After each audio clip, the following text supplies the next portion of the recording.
Hello guys, so welcome back to my channel, जिसमें कि हमारी सीरीज़ चल रही है HNBGU की पेपर बीएड का पेपर सॉल्व करने की 2025 का। तो ये है हमारी पार्ट थर्ड, जिसमें हम सामान्य हिंदी को सॉल्व करने जा रहे हैं। तो हमारे सामान्य हिंदी का पहला क्वेश्चन है, स्वर व्यंजन के बीच स्थित वर्ण कहलाते हैं। तो ये है हमारे अंतस्थ वर्ण। ठीक है।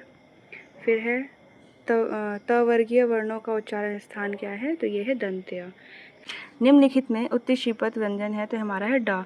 घर के पास तालाब है, वाक्य में के पास की व्याकरणिक विधा क्या है? तो ये है संबंध बोधक, क्योंकि के पास क्या है? आपका संबंध बता रहा है। अर्जुन रथ से कूद पड़े, वाक्य में प्रयुक्त कारक क्या है? ये है हमारा अपादान। वह स्वयं आ जाएगा, वाक्य में सर्वनाम शब्द स्वयं क्या है? ये है हमारा निजवाचक, क्योंकि हम स्वयं खुद के लिए यूज़ कर रहे हैं। तो निजवाचक में हम जिसमें खुद के लिए यूज़ किया जाता है वो होता है। काश आज वर्षा होती, वाक्य में काश कौन सा निपात है? तो ये हमारा विस्मयादि बोधक, क्योंकि जो काश है उसके आगे आप विस्मयादि सूचक चिन्ह को देख सकते हैं। तो इसका मतलब क्या है? वो विस्मयादि बोधक है। व्याकरण के कितने विभाग हैं? तो ये है आपके 3। अधि उपसर्ग से निर्मित शब्द कौन सा है? तो सारे ही हैं, अधिकार, अध्यक्ष और अध्यादेश। इन सभी में अधि उपसर्ग का प्रयोग होता है, जैसे अधिधनकार, अधिधन यक्ष, अधिधन आदेश, तो इससे अध्यादेश बन जाता है। फिर है हमारा निम्नलिखित में अघोष वर्ण कौन सा है? तो ये है हमारा आधा का। निम्नलिखित में महाप्राण व्यंजन नहीं है, तो ये हमारा दा। हिंदी वर्ण वाला में कितने वर्ण हुए? तो ये हमारे 53।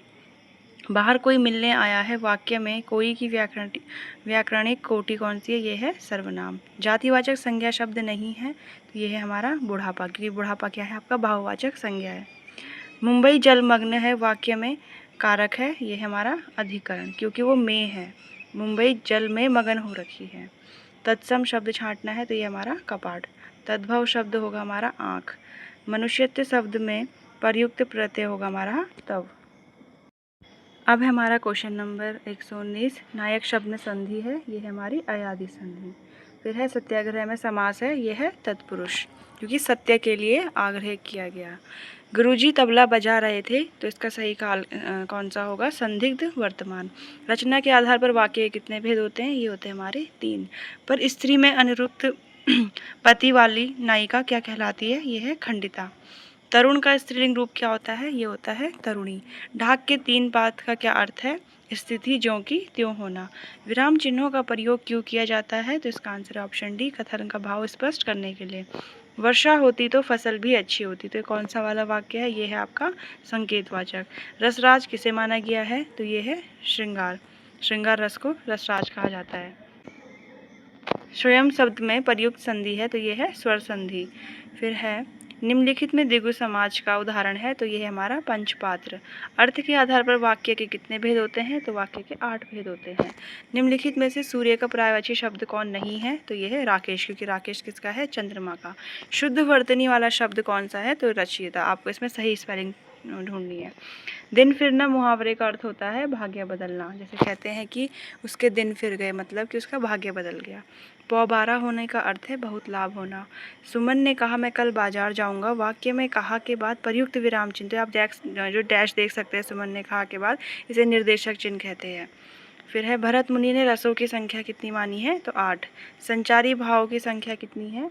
तो ये आपकी 33, ऑप्शन नंबर डी। अब बढ़ते हैं आगे। प्रत्यक्ष अर्थ का बोध कराने वाली शब्द शक्ति है, तो यह अभिधा। फिर है पीपर पात सारिस मंडोला में निर्दिष्ट अलंकार कौन सा है? उपमा। तरणी तनुजा तट तमाल तरुवर बहुछाये में कौन सा अलंकार है? यह आपका अनुप्रास। सवेरा हुआ और चिड़िया चहकने लगी, तो ये रचना के आधार पर कैसा वाक्य होगा? ये आपका संयुक्त वाक्य, क्योंकि इसमें हमने और लगाया हुआ है। भारतीय संविधान में हिंदी भाषा से संबंधित अनुच्छेद कौन सा है? तो अनुच्छेद 343 है।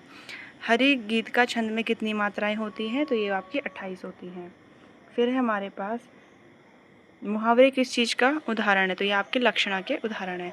देख लो साकेत नगरी है यही, स्वर्ण से मिलने गगन में जा रही। तो इस पंक्ति में क्या अलंकार है? अतिशयोक्ति, क्योंकि उन्होंने कुछ ज़्यादा ही बढ़ा चढ़ाकर बोला है कि देख लो साकेत नगरी है यही स्वर्ग से मिलने गगन में जा रही। तो ऐसी कोई नगरी नहीं हो सकती कि जो डायरेक्टली हमें यहाँ से आसमान तक कनेक्ट कर पाए, इसलिए इसमें क्या है, अतिशयोक्ति। अंबर पनघट में डुबो रही तारा घट उषा नागरी। तो इन पंक्तियों में कौन सा निर्दिष्ट अलंकार है, ये है मानवीकरण। मानवीकरण मतलब जहाँ पे हम किसी भी चीज़ को कंपेयर करते हैं इंसान से। कठिन काव्य का प्रेत कहे जाते हैं केशव। निम्नलिखित में से एक वर्णिक छंद कौन नहीं है, तो उलाला, उललाला।